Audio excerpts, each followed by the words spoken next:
Hey friends, welcome back to another episode on the Grace-Filled Leader podcast.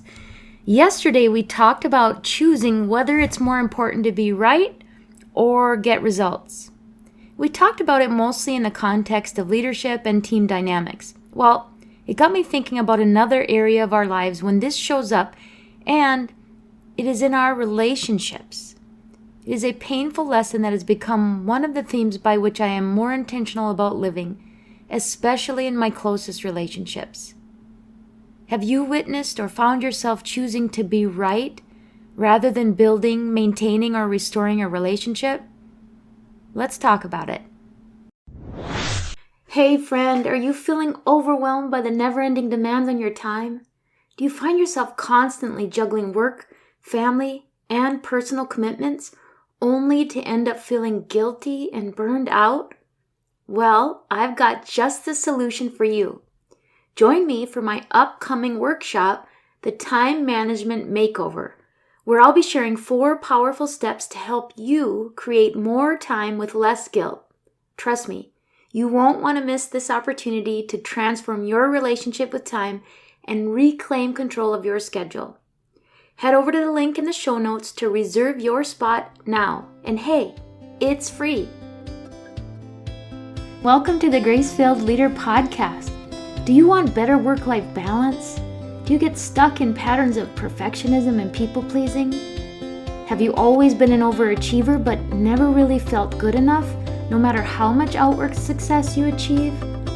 Do you want more time for the things that matter most? Well, you are in the right place.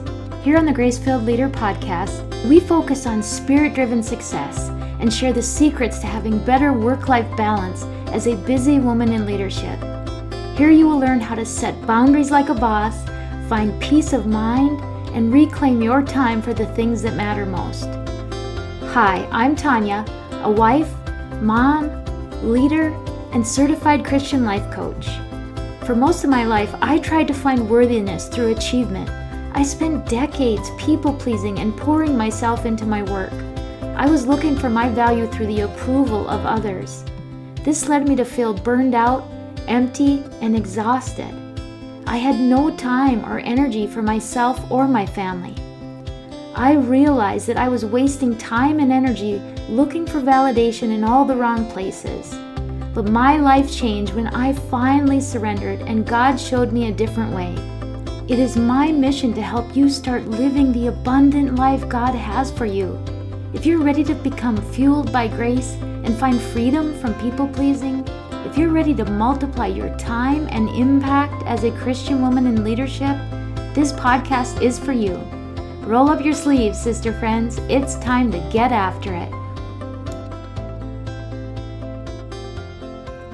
I am constantly trying to navigate the waters of living with integrity, seeking and speaking truth while building and maintaining relationships that are authentic, loving, and grace-giving. Now let's just add a little disclaimer here. I am most definitely a work in progress. I hope the progress is evident in my relationships, but I am not and will never be perfect. So I enter this conversation with humility and vulnerability.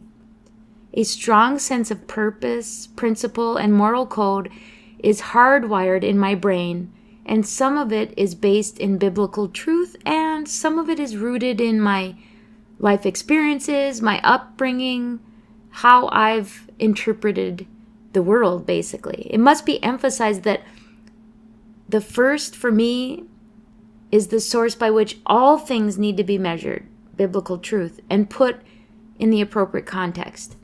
I'm a toddler Christian, so this means relearning some things and screwing up sometimes. But the reason I say that is there is a propensity in many of us to have some shred of humanness that wants to be right and stand on our principles at all costs. The true work for me is learning what is flawed principle, what is biblical principle, and what is just my pride and ego talking. Some principles are not worth standing on for the sake of being right, and instead compromise our ability to be in authentic and meaningful relationships. They compromise our ability to actually be a witness to truth, love, and grace. They compromise our ability to be disciples and to bear witness to the love and the character of Jesus. I can honestly say that I have been a giver and a recipient of this reality over the years.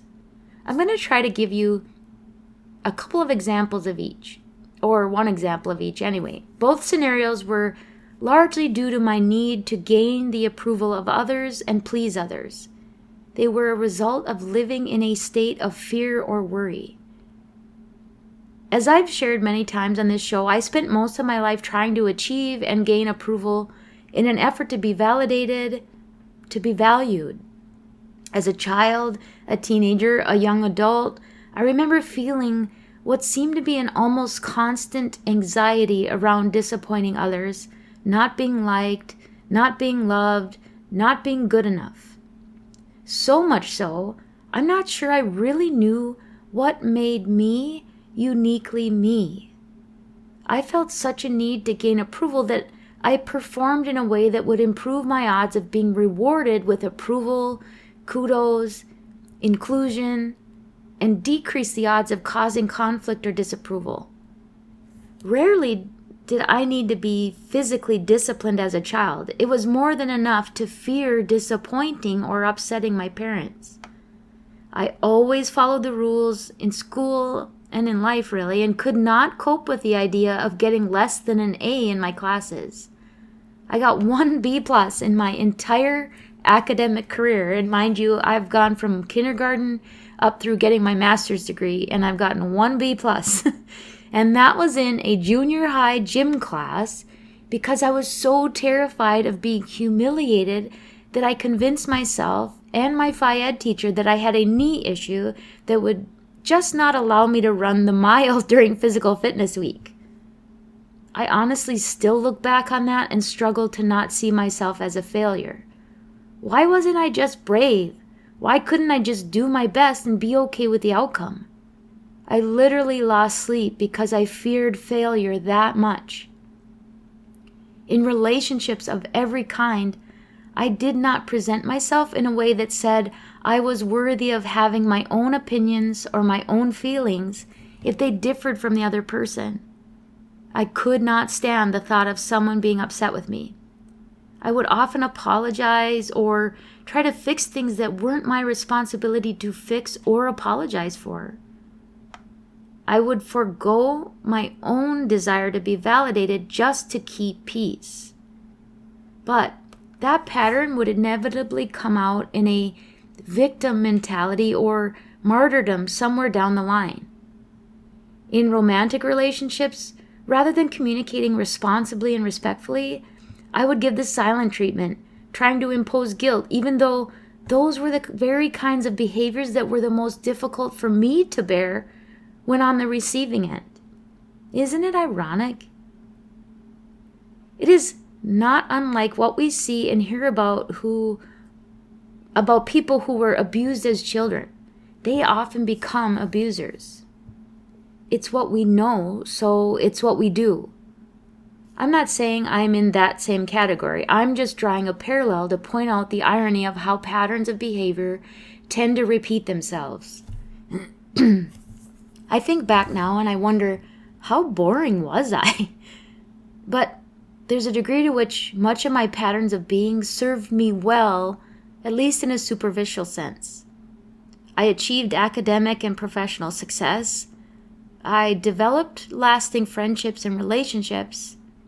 I will say there are a handful of people that became safe people who made it a safe place for me to be honest and real and human. A safe place to just be, not to perform. I praise God for the people in my life who are and have always been able to see and accept me for me. The cost of living in fear, however, is more of an internal battle. It is a gnawing that can't be understood unless you've experienced it. These patterns followed me through every relationship, though I was not as aware until later in life. There came a point at which my tolerance for the anxiety and fear that had been my life partners was just maxed out. I was tired of going through life walking on eggshells, afraid to say what I thought or do what felt right for me because I didn't want to face the consequence of upsetting someone else. I was tired of perseverating on what people might be thinking about me if I did speak up with a differing opinion. Worst of all, I realized that I had been parenting my kids in a way that imposed fear and guilt. Because I worried about what people thought of me, I worried about what people would think of them if they weren't, quote, good kids, if they didn't get good grades, if they didn't do their best and make a good impression. I did not allow them to fail during a time in their lives when the failures are smaller. I protected them, or so I thought, by hovering and helicoptering. While I still believe we are put here to be parents, not friends to our children, that they need to understand that choices come with consequences, and that there are situations when there is a right choice and a wrong choice, I think that I could have delivered these messages in a better way sometimes. While there would be rules and structure and expectations and consequences, I would want to be certain that they understood without a doubt that my love for them and God's love for them is not based on their performance. I love them just because they are here and they are mine. And while they will make mistakes and there will be consequences for their mistakes, I would always want to be a safe place for them to fail. I don't want them to feel that they have to avoid telling me something or sharing a struggle because they fear my judgment. It doesn't mean that consequences aren't imposed or that we might not be upset by the choices they make, but I want to find the middle ground that allows for building of relationship while they learn about consequences for their choices. In recent years, I've tried to be much more intentional about how I speak wisdom into the lives of my adult children. There's a degree to which I'm trying to undo some of what I have done in reassuring them that they do not need to be afraid to share truth and share mistakes. I've had to apologize for ways in which my fear and worry held them back and set them up to feel fear and worry. My people-pleasing and approval-seeking informed my parenting, which contributed to their own versions of approval-seeking or avoidance of conflict. There are relationships I have that are just now becoming more authentic as I try to find freedom from old patterns, but also want to be grace-giving and God-honoring in how I navigate that. There are relationships that may never be as authentic as they could be because there is a stronger need for someone to be right and stand on their own principles than to deepen the relationship through humility and vulnerability. Here's what has become true for me. When it comes to people I care about, relationship is more important than being right. I want the freedom to be who I feel God is calling me to be, and I want the people I love to want that for me too. I want my children to feel the freedom to be the people they feel God is calling them to be. I want to be a source of guidance for them, but I want to be a safe place to land when they go a different way. I want to share in their successes and comfort them in their failures. I want to reassure them that a perceived failure today is the building block for future success. Lord, I thank you for the grace and mercy, for your grace and mercy. I pray that you continue to make your presence known in my life and in the lives of those I love. I pray that anyone who struggles to know their worth and who lives in fear of man might know the healing power of your love. I pray that you teach me how to live according to your will and that you cast out fear, pride, and envy so that I might put fellowship with you and relationship with others ahead of prideful indignation. Help us to be builders of relationship and builders of the kingdom.